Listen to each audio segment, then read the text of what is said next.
L'appel à la grève partout en France et dans les Hautes-Pyrénées. La 4G qui arrive sur l'agglomération tarbaise. Un mot de sport avec une victoire du Tarbes Pyrénées Rugby et une nouvelle défaite pour le TPF et toute l'actualité, notamment une météo encore pluvieuse. C'est l'actu de ce lundi 9 septembre dans les Hautes-Pyrénées.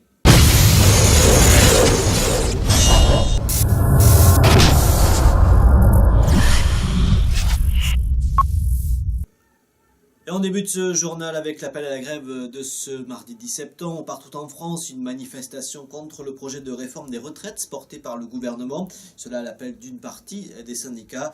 À Tarbes, la manifestation partira de la Bourse du Travail. Ce sera à 10h30. Attention aux perturbations dans le centre-ville à l'occasion de la manifestation, mais également dans les services publics ce mardi, notamment dans les écoles et les transports publics comme à la SNCF où des bus de substitution seront mis en place. Économie avec la 4G qui arrive sur Tarbes ce lundi après-midi. Le directeur régional de l'opérateur était rue Maréchal Foch à Tarbes dans la boutique Orange en compagnie du maire Gérard Trémège et du conseiller général Jean-Claude Palmade pour présenter le déploiement de la 4G sur Tarbes mais aussi sur la Loubert, Séméac, Aureilhan ainsi que sur Sousse. Le Grand Tarbes qui est la deuxième agglomération de la région Midi-Pyrénées après Toulouse à être couverte par ce très haut débit mobile, un outil de travail et de loisirs expliqué par Pierre Clément. Parce que c'est une belle et grande ville et qu'après avoir fait Toulouse, on a une volonté de déployer très rapidement dans de bon nombre de villes. Vous avez vu qu'il y avait d'autres villes de Midi-Pyrénées qui étaient annoncées et donc c'était une ville naturelle pour nous. On est très bien implantés, nous avons beaucoup d'équipes techniques présentes, nous avons une très belle boutique. Donc ça me paraissait légitime qu'on puisse aller très vite sur Tarbes. L'avantage c'est un confort d'utilisation et une rapidité extrême je dirais. Pour pouvoir utiliser je dirais, l'Internet en nomadisme. Vous avez par exemple la possibilité de télécharger un film ou des fichiers, un film d'1 gigaoctet comme je le disais tout à l'heure. Auparavant en 3G, on chargeait ça en 27 minutes, maintenant il faut 2 minutes 50 pour pouvoir le télécharger. On peut jouer en réseau, on peut aller sur le cloud facilement, on peut faire beaucoup de choses. L'actualité des associations avec l'association Robin des Bois qui organise une journée porte ouverte. Ce sera ce mercredi en septembre de 10h à 19h dans ces locaux qui sont situés près de la gare SNCF à Tarbes. Les animateurs des différents ateliers en basse, guitare, batterie, MAO, piano et chant vous accueilleront et vous informeront sur toutes les activités de l'association. Porte ouverte également à la maison des associations du Quai de la Dour à Tarbes. Ce sera toujours mercredi avec la présence des différentes structures qui occupent ce site.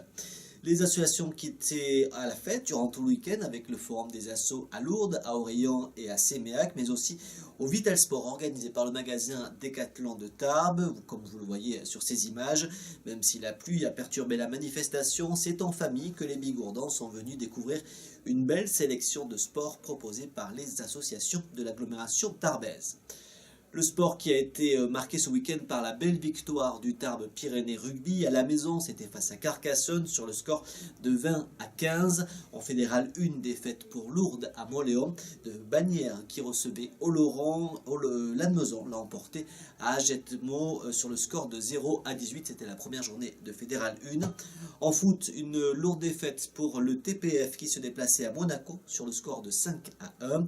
En division honneur, Lourdes a signé un nul à la maison pour le premier match de la saison. C'était face à Rodez, au score de 3-3.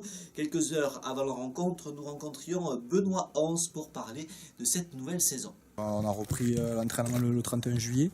On a mis en place 4 matchs amicaux, donc on a 2 victoires, un nul, une défaite. On s'est entraîné pratiquement tous les soirs. Tous les soirs, on a fait un stage de 3 jours à Luchon il y a 15 jours, donc une fois de plus pour que les recrues, que les joueurs du groupe 2, groupe 1 se mélangent, puisqu'on est parti avec 28 joueurs, donc un groupe mixte donc pour donner la chance à tout le monde. Alors les ambitions, on joue, il faut que les gens le sachent, on est au plus haut niveau amateur, on a un petit budget par rapport à ce niveau-là, donc l'objectif prioritaire du club c'est le maintien. Ça fait, donc on finit 5e au classement, on fait une demi-finale coup de midi, donc il reste un petit peu quand même le regret de la saison, puisque c'était quand même les 50 ans du club, donc c'est vrai qu'une finale de Coupe du Midi aurait été quand même majestueux pour le club, donc on n'a pas réussi, mais on a réussi à pérenniser quand même le club à ce niveau-là, puisque on attaque notre 4e saison d'affilée à ce niveau-là. Sur l'agenda de ces prochaines heures dans le Haute-Pyrénées, le concert d'orgue en l'église des Templiers à Lucin-Sauveur. Ce sera mardi à partir de 21h avec l'organiste Gilbert Verge-Borderolles. Valérie Orloff, le ténor russe, sera lui en concert en l'église d'Argelès-Gazeau. Ce sera toujours mardi à 21h en concert en entrée libre, participation.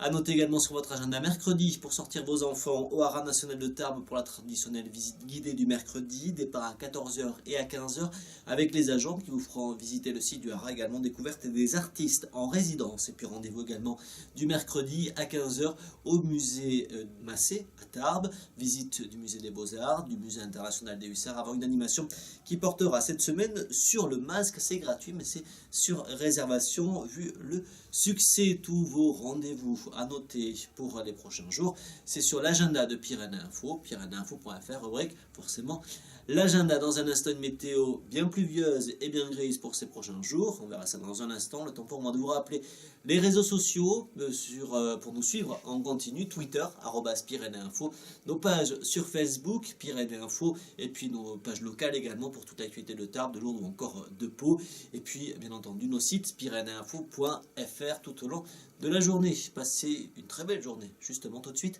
c'est la météo.